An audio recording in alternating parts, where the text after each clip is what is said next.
the director of the film. Wish he could be with us today. And director and producer. And then this is the co-producer, Kyle Ranson-Walsh. So,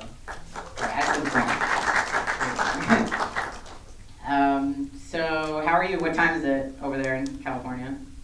It's 5:19 here in Los Angeles. Nice. All right, I don't know why I asked that. It tested your audio. Yeah. No, you sound good. So, first off, that was an awesome film. That was like a film. And no, it was good. I felt like there were like really funny moments, like laughed, cried, the whole thing.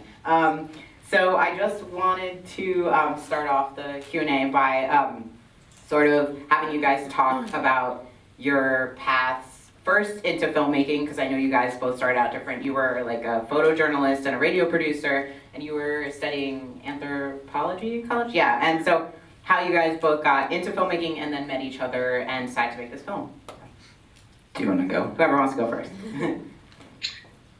Sure. So I spent a number of years as a still photographer, editorial documentary photographer. I did oral histories with StoryCorps and went to graduate school after working as a photographer for a long time in documentary film just about 10 years ago. So I've been involved in a lot of nonfiction storytelling in different media, but filmmaking was something that I came to in my mid-30s. I wanted to be a filmmaker or an architect. I was architect number one, filmmaker was my fallback plan.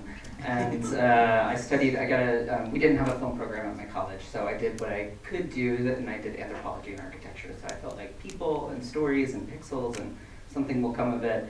And then I'll jump to how we met, which is that Shaleece and I met in the Bay Area when I was working at Pixar, and you had just graduated school or about to graduate school. And we met at a party where all good films start, in the kitchen at a party. And totally hit it off, and I think talked for the rest of the night of the party, and that led to a lot of conversations about the kind of films that we want to make. And then do you want me to keep going? I don't know how to Skype conversation. Yeah, I mean, I think we talked for a number of, we met actually regularly and talked about knitting and talked about film. Now you're outing me as a knitter. And at some point thought, we would love to work on something together. And really the genesis of this film started because we talked about potentially making a 5-minute short film together.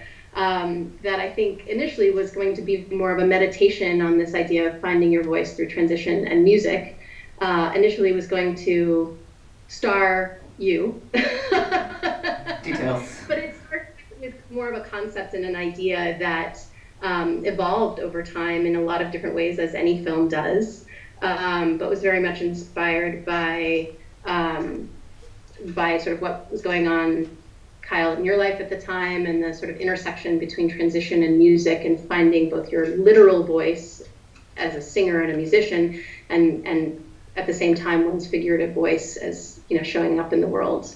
Yeah, and I think that was always the core of the film. From our earliest conversations was this idea of music's been very important to me, and I transitioned late. I started taking tea in my 30 when I started, and I had this thought of I've always wanted to sing, and I waited till a long time, and I'm gonna do it now when I'm changing my voice. And we know a mutual friend who specializes in teaching trans people to sing, which is amazing that there's someone who specializes. There's probably more than one, but one person in particular. So Shaleece and I talked about that, and we're watching a lot of people in the Bay Area kind of work with this person, and I think that there's something really beautiful about finding your voice. And blissfully, we stumbled, and Shaleece really stumbled upon Joe and Bennett. So I'll let you tell that story. But Joe is somebody who's we both knew before as well, and he's an incredible person and singer-songwriter, which you got to see a little bit in here. And I highly recommend you check out Coyote Grace and his music. Yeah, and his solo career. Yeah, absolutely. And I think when I met Bennett through Joe, who I was a huge fan of Joe's music. I had met him a couple times. I don't think he knew who I was, but I was a big fan. So when we approached him, it was like, "Hi, Joe Stevens. I I really like what you do. Can I talk to you a little bit more? And I met Bennett through a house concert at Joe's house, very, very quickly after they had met at a conference for sober young people and had formed a very fast friendship. And I think one of the things I was really struck by was their relationship, even though they had not known each other long. I think for me as a queer woman, I'm really interested in the way that we build chosen family, and whether we have supportive families or not. And so the initial idea also was much more about the chosen family that the two of them were building. And then I met Bennett's mom, who was amazing, but was also clearly going through her own process. And as a filmmaker, and specifically as a documentary filmmaker interested in verite observational cinema, one of the things that happens is you're always looking for signs that someone's at the beginning of some kind of journey, right? That they're not just there to tell you what happened in the past that was really interesting or powerful, although that kind of filmmaking can work very well too, but also this idea of that you don't know where they're headed, but they're going somewhere, and if you just stick around long enough, you'll get to watch that play out in real time. And I think certainly for Bennett, his transition was part of that, but much less part of that than the kind of emotional transformation that both Bennett makes from an adolescent really to a young adult, and that Suzy goes through from confusion and shame to a real genuine and deep acceptance and love and support of her kid. It's incredible that you found them. I mean, we knew about Joe, and I think Shaleece and I were talking a lot about who is the driver of this thing. We know we want to tell a story about a certain kind of thing, a certain kind of metaphor that's going to have a visual, a musical component, and to find these characters, and then to be able to tell their story with a lot of the ideas that we were talking about, like this. I was really fixated at the time with YouTube culture and transitioning in YouTube and how people tell their stories through that. We spent a lot of time talking about how do you weave that in, and it's beautiful too to see that. I haven't seen the film in a while, to see it now on the big screen, and how many of those ideas that were, oh God, when did we start? I mean, years ago. 2011, I think. Years ago. A long time. So we've been talking about these ideas for such a long time, and it's beautiful to see how many of them made it into the film, and to find the characters that can tell that story and tell it organically. I was definitely one of those kids. I'm very close to Bennett's age, and I was definitely one of those kids that was very intense on YouTube all the time, being who else is trans? What does that mean? And I felt like I definitely benefited a lot from people like Bennett who were putting videos up, and just to see the montage. I was oh my God, I've seen some of those people before. This is weird. Yeah, no, it was very cool though. A lot of it was very relatable. Almost embarrassingly so. When they talk about oh, does my chest look flat? And I was damn, that's me every day. I've been there. Yeah, no. I was really fascinated with how vulnerable Suzy was able to be in the film. I thought she was such a funny character. A lot of the times in the movie, she's just very blunt and truthful to you. And I don't know, as someone, I don't know, I can't even imagine, I don't know, a parent in her position being willing to let someone film them for that long. And I was just wondering how you were able to, as a filmmaker and a director, be able to gain Suzy's trust, I guess, that, to just be in their lives for so long. That's all you, Shaleece. That it's so much of your nurture. Thank you. It's my relationship with Suzy evolved over time, and grew to be very, very close. The first time I met her was actually the first time I was filming with Bennett. He'd invited me to come down to Los Angeles. I was then living in the Bay Area, and film with him. And he specifically said, come on this weekend. You can stay at my house. I'm living with my mom. You can stay at my house. No one's going to be there. My mom won't be there, so you can come. What he didn't tell me is that he hadn't told his mom anything about this. And we're in the middle of filming, and I think Bennett was in the middle of really expressing some sort of angst or anxiety about his family situation. The cameras are rolling, the door opens, and Suzy is arriving home early. So there's this very awkward moment where, Bennett's looking surprised and Suzy's looking at me like, who's this person? And I'm trying to explain, what it is that I'm they're doing, and they're really not talking to each other much. Their relationship is really challenging at that point. And at the same time, the filmmaker in me is like, ready to put a microphone in Suzy's face and be like, tell me how you feel. And to her credit, she talked to me a little bit on that trip. There's actually little bits and pieces in the film from that very first trip. But I also told her from the beginning, I said, I'm not interested in making you out to be the bad guy in this. And I'm also not going to go away unless you tell me to, right? My intention is to stick around because I feel like I can see the future. I mean, not, in a crystal ball kind of way, but I knew that they had a relationship, even though it was strained, even though they couldn't hear each other or understand each other, that they were in it in one way or another. And I knew she was going to be okay. I knew she wasn't going to kick her kid out on the street. And many trans folks do not have the luxury of a parent who will even stay in the discussion with them. And Suzy, as much as they were fighting and they weren't talking and it was hard, she was there. And I knew she was going to be okay. And I told her that. I said, I think this is going to have a happy ending. And I'd like to I'd like to ask your permission to stick around long enough to see that. Because that's the story I want to tell, not one where you're, the villain. And it took time. I mean, it was a lot of conversations off camera. It was a lot of phone conversations. It was a lot of conversations sharing my own life with, being vulnerable, reciprocating that relationship as well. And I told her, look, I didn't make her sign a release on the first time I visited. And we did it very gradually. And to her credit, she showed up and she kept, slowly she allowed me in, and she was willing to share herself one way or the other on as part of the project. And the first time she saw not the first time she saw the film, but the first time she was at a public screening, she'd come to the film, it was at Frameline, and the room gave her a standing ovation. And a lot of people were like, very emotional. And she stood up and the first thing she said was like, I'm so sorry. I'm so sorry that I didn't know and didn't understand, and that I caused pain not only to my own kid, but that I had this ignorance. And that was, it was really brave. It's so amazing because that's the vehicle. I mean, that's the vehicle that everybody can jump into who has any sort of reluctance or any sort of hesitation to be supportive of people in their life who are transitioning. So it's an incredible gift that she gave. Yeah. No. And I was looking on the film's website and I saw that you guys have a lot of resources and have done educational screenings and stuff like that.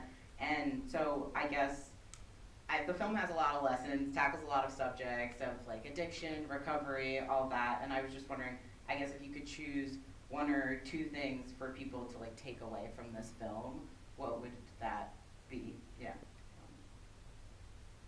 You have thoughts about that, Kyle? Yeah, sorry to make you narrow I mean, down. there's so much in there. It's a hard question. I mean, Shaleece and I can talk about this film forever because we lived it. But what struck me tonight watching the film was that moment where Joe and Bennett are in the car the last time, and Ben says, you open that door and you just keep going, or something to that effect. And I feel, what's that? It's like opening a door to nowhere. Right, opening the door to nowhere. And that for some reason that tonight really hit me because it's that sense, he's like, all these things about gender, and I think about gender all the time, and you just open the door and then like, okay, what, And that to me is the takeaway. It's like, this is the life we're all living, and this is the journey that they're on, and it's beautiful that we got to see this window of it. And the hardest part about documentaries is that they have to end, and life keeps going. Yeah, that was really hard for me to see like Joe's plot not get resolved. I mean, plot. It's a documentary, so like it actually happened. No one plotted it, but but There's always a little plot. Yeah, his storyline of basically like falling back into addiction, and we don't necessarily like know where he's gonna go from there. And I don't know. I felt like if you guys had wanted to, you could have cut that part out and have it, you know, everything sort of wrapped Right. up in a little bow, but like, I guess, why did you think it was important in the edit to, you know, leave us wondering what was going to happen to him? Well, I'll let you answer that, but I will say that the beauty of social media is that you can catch up with Oh, Joe true, and Bennett. They were just together. They just sent Instagrammed about it. But that, you know, there is that beautiful, like, being able to go back to them. And I'll let Shaleece answer that other question about why you left it in.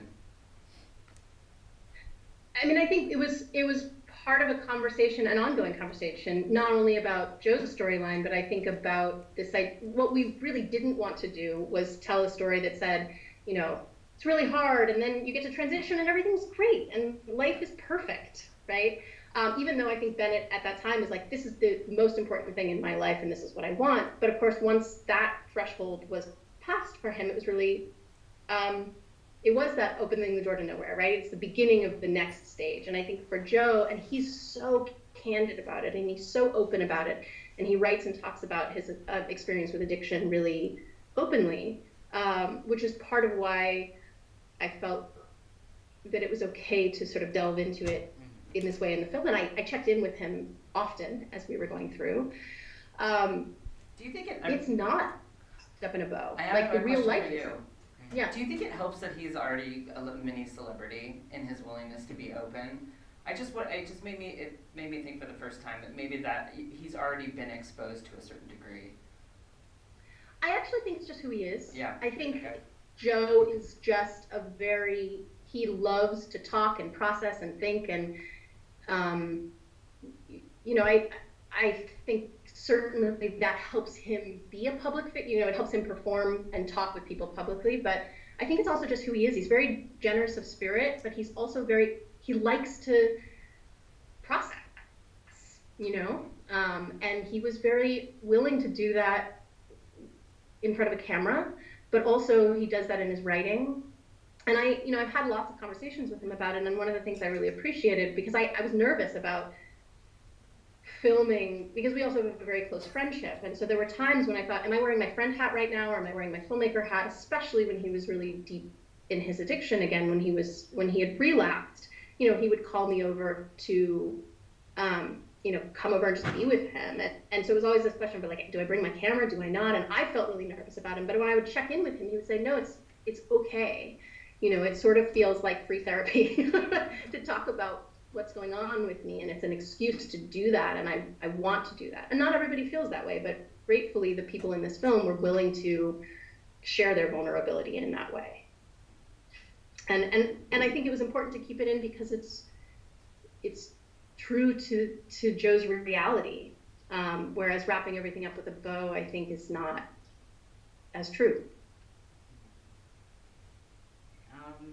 I think that, I don't know, I really, to touch on sort of what you guys were saying, I really like that not only does the film feature like multiple trans narratives, and that like we see that like, you know, Dylan feels a little bit different, and then Joe like is a little bit, you know, in the future, and that Bennett gets to, you know, see what it would be like later on in life.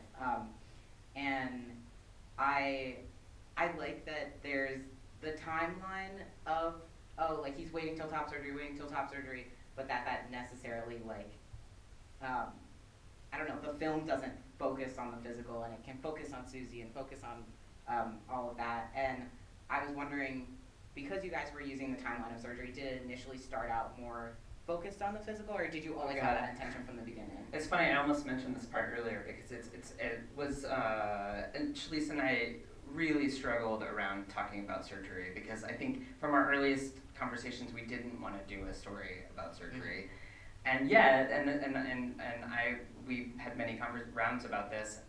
To me, I really struggled with it. I don't want to watch another trans narrative about surgery. On the other hand, it's a really big fucking deal in your life, and it is often the biggest fucking deal that happens. Or for some people, it is a major milestone, just like, you know, all these other life milestones that you happen.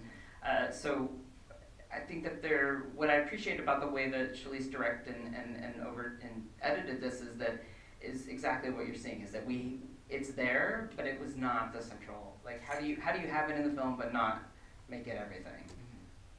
And one of the things that Andy Gersh, our editor, and I spent a lot of time thinking about in every moment was there was sort of a rule, which was if there's any moment where there is some sort of piece about physical transition, whether it's a tee shot or surgery, that scene or that moment had to be in there for a reason that was not about that, right? So when you see Bennett doing his tee, and not that you have to have it in there, but the scene where Bennett's doing his tee shot with Dylan is really not about the shot at all. And we specifically didn't use the shot. We have it, we had it on camera, but we didn't use the like close up of the injection. It wasn't about that. It was about these guys are so close to each other and their friendship is so sweet and fun, but also intimate in a certain kind of way that they get on Skype to do their shot together. So it's about the friendship, not about testosterone, right? And surgery was not at all really about surgery as much as it's about what that moment meant for Bennett and his mom's relationship. For Bennett, for himself, but also for that relationship. It's a turning point for Suzy. And it's also about Bennett's relationship with Dylan, right? So we were given permission to film inside the operating theater. We did, and then we got in the edit room. It was like, this is not what this is about, right? We don't need to see the surgery. We don't need to. What we need to see is mom outside the operating theater, crying with Dylan's mom, and hopefully having a moment where she's starting to come around. Gonna change the subject a little bit. I know that you were saying that it initially started out as a short film, and just to kind of relate to our future like filmmakers audience, I guess when was the point that you sort of knew it could be bigger than a short film? Was it just when you met Bennett and Joe, or like, because I guess a lot of students now at NYU, they're making shorts, they're like, but they want to eventually go into features, and it's like, when do you know that your idea is not like a 2-week short film and a 4-year-long documentary sort of idea? Well, I will say this about, so Kyle and I, this was the moment where Kyle was like, we need to make a short film. Let's make it longer. I was like, no, it should be short. And I think you were, like, this film, I'm glad it's the film that it is, but in retrospect, if we had made a 5 or 10 minute film, that would have been awesome. and now as a filmmaker, having made more films and having produced more feature-length films, I don't think people should feel a pressure to make but not every film should be feature-length. Please. And there's really a lot of beauty for films. Sorry, go ahead, Ken. No, I was affirming you and saying, please don't make it a feature unless it really deserves to be a feature. No, my rule is make the film for the format and the length. Yeah. Tell the story to fit the form and the length that it should be. So make a blog when it should be a blog, make a book when it should be a book, make a film when it should be a film, and then, edit down 20% from there. I agree. And I also think sometimes there are a lot of people who make short films first and then turn them into feature-length films if it warrants it. Mm-hmm. But I think so expensive, and it takes so much time, and it takes so much blood, sweat, and tears for all you filmmakers out there. I really think crafting a really well-crafted short film is something not enough people do. So I don't think it's about length doesn't bring. I just think that it's worth spending time really honing your craft on short films that you can do in less than 5 years, and that you don't have to spend hundreds of thousands on. And then when the film that you can't imagine any other way comes along and there's no other choice, then you make a feature film. Or you want to watch that transformation. I mean, the other thing is that the characters, you wouldn't have gotten to see the beautiful transformation if you hadn't, even if the film had been shorter, the duration of time that was spent making this film is what makes it great. Sure. From 19 to like 20, 23 at that end, that was crazy. I was like, couldn't believe that you guys were filming for that long. No way I would want those years of my life filmed. Yeah. Brave on him. Yeah. And I kind of like stalked everything about this film. And I saw the Kickstarter campaign, which was, I thought that was really cool that you guys were able to raise like above your goal in, I don't know how long Kickstarter campaigns go, 30 days? I don't know, yeah, 30 days. And I was just, you know, wondering for the audience, when you decided, when you thought it was the right time to bring in crowdfunding, and if you had tips for filmmakers that, you know, were thinking of going that route rather than, you know, only funding via grants or trying to like put in their own funds to make Oof. I have a lot of feelings about crowdfunding. Shaleece? Good. You have any specific advice? Well, I've run several at this point. I think they always take longer than you think they're going to take to actually set up and run. And I think crowdfunding is incredible, and I think that, especially as an early filmmaker, it's great to get your peers to support you and help you make film. And you want to be reasonable. I don't know. It's like, I guess it's typical advice in the sense that, I guess the one thing that I think about is tapping your audience at the right time. And I think that crowdfunding is a great way to bring up resources for your film, like financial resources, but it's also a great way to develop your audience and to get the word out for your film. And when you're a student, I think with certain kinds of deadlines, you're under constraints. But when you're not in school and you don't have the same constraints, you have to think about the timing of, you know, at what stage of the process do you want to ask for money? Are you asking for the right amount of money? I'll admit that I made a short and I raised money and then I realized I didn't have enough and I had to do a second Kickstarter. I don't recommend that. It's cleaner to just do it once. So just thinking about all of those questions that you have in your head. But it's like running a campaign is like running a second film. It's true. Agreed. With merch. It's like a second film with merch. Yeah, all those like perks on every Yeah. step, it's just, Man, find a benefactor. I guess before we like open it up for audience questions, I just wanted to give you guys an opportunity to talk about like what you're working on now, if there's anything exciting that you want to promote. Yeah. Director, what are you working on? Yeah. I am producing a few films for other directors at the moment after I finished this film and have spent the last couple of years helping to bring it out into the world. We had a PBS broadcast in last summer and have been doing community screenings and festival screenings really all around the world, which was such a gift and such a unexpected, wonderful opportunity, I think, especially because Bennett and Joe got to travel a lot with the film and perform music and engage with communities all over the place, and many of whom have, you know, very small trans communities. So that was exhausting, wonderful, amazing, and exhausting. And so I'm currently producing a couple of films for other directors, and I'm in development on a project of my own that I can't talk about yet. And still bringing this film out into the world. Kyle? I work at the Discovery Channel and all the channels that Discovery owns. And as of 3 weeks ago, we own more of them. And I develop AR and VR and MR and all the Rs. So virtual reality, augmented reality, mixed reality, and other kinds of emerging things. And then I too have a bunch of independent things that are in development that I would love to pitch to anyone who wants to be my benefactor. Be your own benefactor. That's what we're up to. Cool. Awesome. So, anyone have any questions? You're moderating. Yeah, I'm like, should Own it. I just pick? Own it. Sorry. Yeah, you pick. Go ahead. I'll repeat for you. Yeah, should I bring you the mic or you want to just yell? I think I can project. Yeah, no, you sound good. I can hear you. Okay, hi. I have a question for Me? yeah. Kyle. Hi. Hi. So I'm an anthropology student. Oh, great. So it was really interesting to hear you kind of like how you went from anthropology, studying anthropology, and going into filmmaking.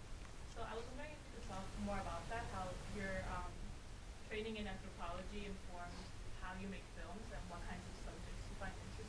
Oh, that's a great question. Did you hear that, director? Okay, so the question is, the lovely person who asked the question is also an anthropology major and wants to know how in the world I did this going, or what kinds of ethnographic lens I bring to film. I could nerd out about this because there's a whole amazing history of ethnography and anthropology, visual anthropology and ethnography, but for me, the lens of anthropology is that I just like people and I like culture, and I think it's the lens that I look at everything through.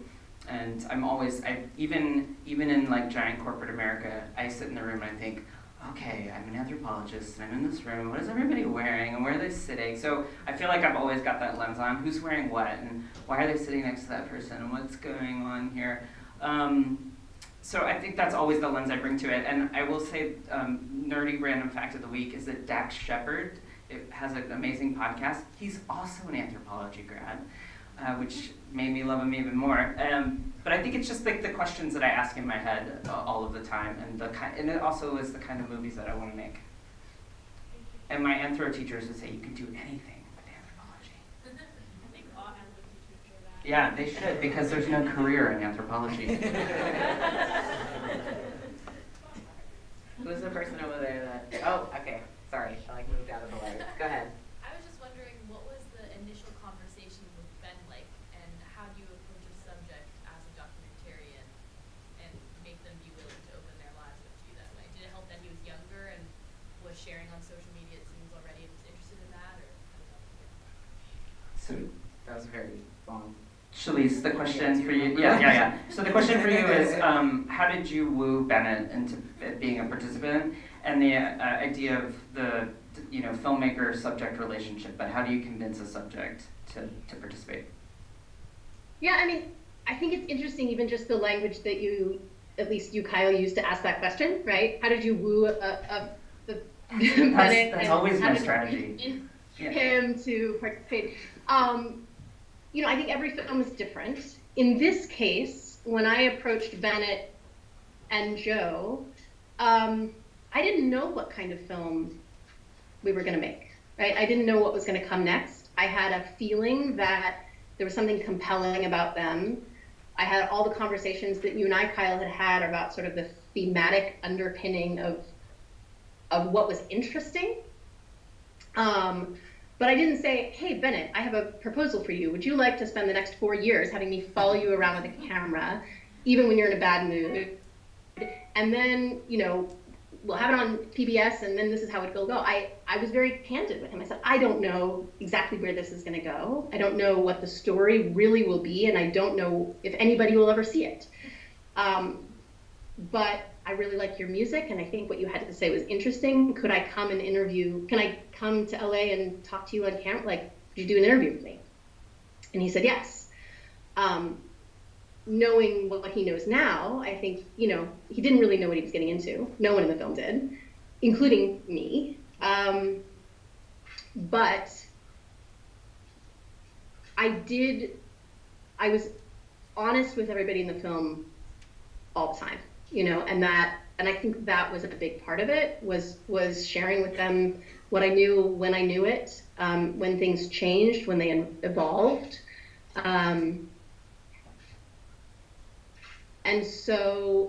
And we built a level of relationship where they trusted that even if they didn't know, what was going on in the edit or what the storyline was exactly, that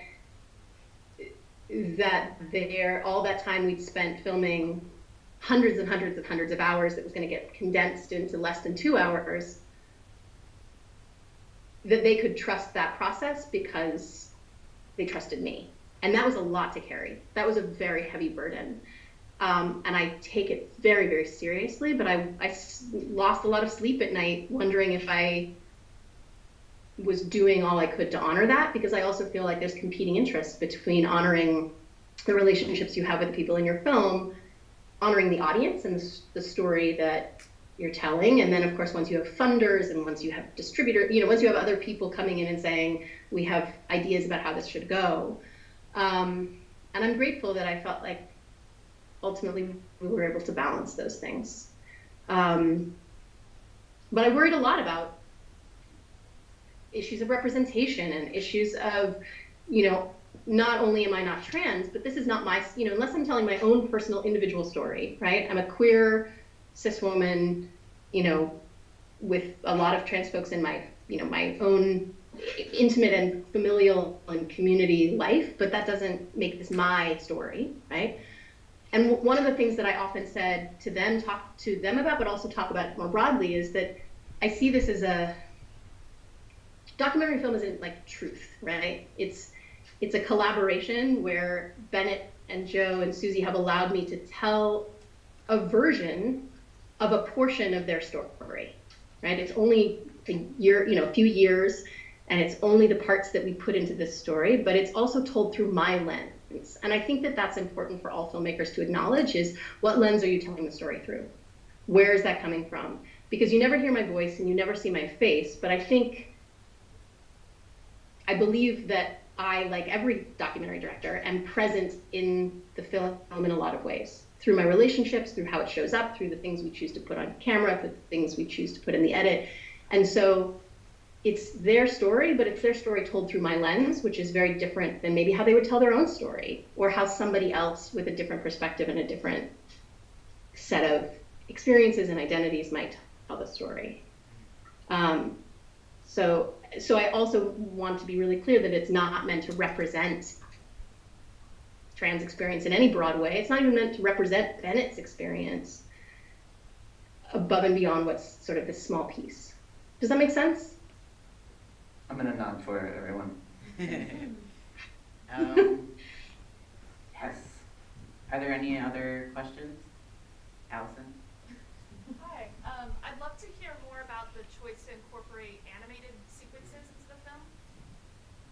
She wants to hear more about the choice to incorporate animated sequences in the film. Awesome. Well, I would like to give a huge shout out to Molly Schwartz, who unfortunately couldn't be there with y'all tonight, but is a Brooklynite. She's rad. She's a very, very talented animator who does a lot of work in documentary film. And that was a long collaboration. I knew that I wanted to include animation from the very beginning as a way of accessing sort of the interior, my interpretation of the inside of Bennett's head, right? Which I was more interested in representing non-literally rather than, like finding old photos or something else. And so I spent a long time with Molly talking through how I wanted it to feel. And she was a really great collaborator as an artist and as an animator to taking those ideas and things that we talked about and creating animations that I love. And she does a lot of great work that's both, she works in physical, like she actually does painting and drawing in physical objects, and then does the final animation digitally, but it has a very hand-created feel that I love, love, love. So, Molly Schwartz. Any last questions? No? All right. Thank you. Thank you guys so much for coming. You want to say a little bit about where they can find the film if they want to watch it again? Oh yes, so realboymovie.com. Send it to all your friends and whatnot. And we are on iTunes, Google Play, Amazon. We are also on Canopy, which I am obsessed with, Kanopy. Canopy, it's incredible. If you have a library card and with a lot of other university cards, you can get free movies, free amazing movies you can't see anywhere else. I'm obsessed. I shared with it to my friends the other night. So they have an iPhone now. What's that? And we're continuing to do community screenings all over the place. So if you know of a school or a community center or a library or whatever interested in doing a screening in a theater, those are really great. And Bennett and Joe often will come out and play music and be there in person as well. So spread the word. And feel free to reach out to us through our website. Thanks for coming tonight. Awesome. It's a pleasure. Thank you so much. Have a good night. Thank you, Shaleece. Sorry, okay. Thank you to Kyle and Shaleece and Ryan for all coming out and sharing this amazing story to help kick off our film festival this week. So another round of applause for them and for Real Boy.